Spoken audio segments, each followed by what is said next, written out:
The studio lights felt hotter than usual that morning, or maybe it was just the tension humming beneath the polished smiles. Kate Winslet sat upright at the curved table, her hands folded neatly, posture calm but alert.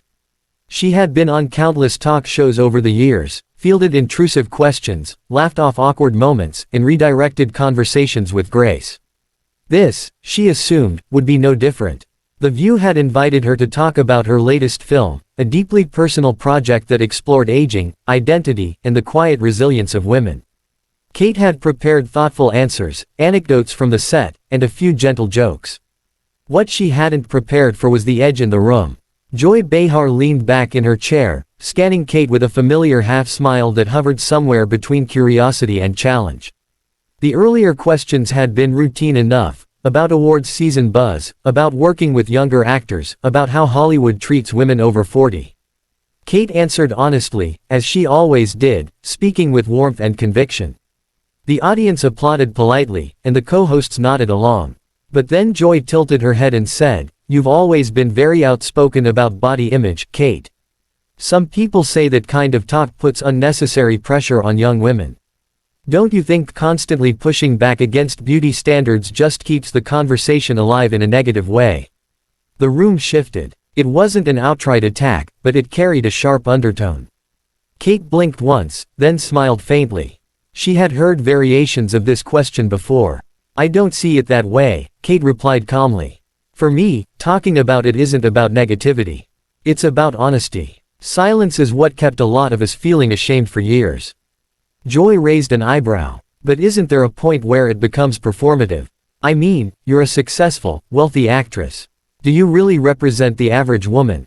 A few murmurs rippled through the audience.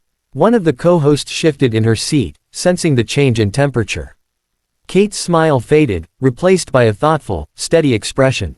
"I've never claimed to represent everyone," she said. "I represent myself. And if my experience resonates with others, that's because the system affects more people than just those without privilege." Joy leaned forward now. "Still, some critics argue that actresses like you preach authenticity while benefiting from an industry you claim is flawed." There it was. The line had been crossed, not dramatically, not loudly, but deliberately. Kate inhaled slowly, her chest rising beneath the soft fabric of her dress. She glanced briefly at the other hosts, then back at Joy. "I don't think acknowledging a flawed system while working within it is hypocrisy," Kate said. "In fact, that's often how change happens. You don't dismantle something by pretending it's perfect." Joy gave a short laugh. "That sounds nice, but Hollywood hasn't exactly changed, has it? Maybe the problem isn't the system.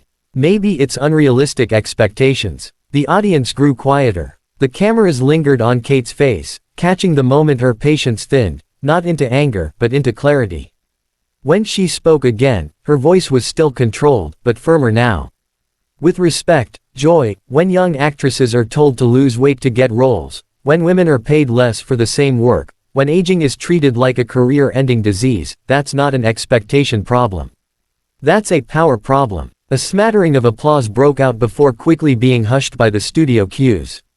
Joy's smile tightened. "You're very passionate," Joy said. "But some would say you're oversimplifying. Life is competitive. Not everyone gets treated fairly." Kate nodded. "I agree. Life is competitive. That's exactly why those with influence should be careful not to dismiss real issues as oversensitivity." One of the co-hosts tried to interject, steering the conversation back toward the film, but Joy waved her hand slightly, not quite ready to let go. "So what's the solution?" Joy asked. "End beauty standards. Tell everyone they're perfect as they are." Kate's eyes held steady. "The solution is respect. Choice. Letting women exist without commentary on their bodies being the price of admission." For the first time, Joy looked momentarily caught off guard. She opened her mouth, then closed it, then tried again. "But doesn't constant focus on this topic make it worse?" Kate leaned in just a little, not aggressively, but intentionally. "Only if you believe the discomfort comes from talking about it, instead of from the reality of it." The audience reacted more audibly now, applause, a few gasps. The energy in the room had changed completely. This was no longer a casual interview, it was a reckoning wrapped in polite television language. Kate continued, not waiting for another interruption. I've spent decades being photographed from angles I didn't choose, discussed in headlines I didn't write, and judged for simply aging like every human being does. If speaking about that makes someone uncomfortable, maybe that discomfort is worth examining. Joy shifted in her chair, crossing her arms. So you're saying criticism isn't allowed? I'm saying criticism should be fair, Kate replied. And informed. And maybe, just maybe, rooted in empathy instead of cynicism. The studio fell into a brief silence.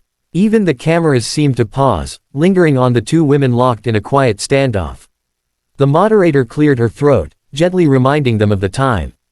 Kate relaxed back into her seat, smoothing her dress, her expression composed once more. But the message had landed. The audience applause this time was louder, longer, spilling over the attempt to move on. Joy offered a tight nod, her expression unreadable. Well, she said, forcing a light tone, we'll have to agree to disagree.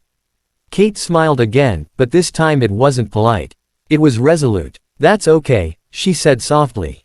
Conversations don't have to end in agreement to be meaningful. As the show cut to commercial, the tension lingered in the air, unspoken, undeniable. And everyone watching could feel it. This was only the beginning.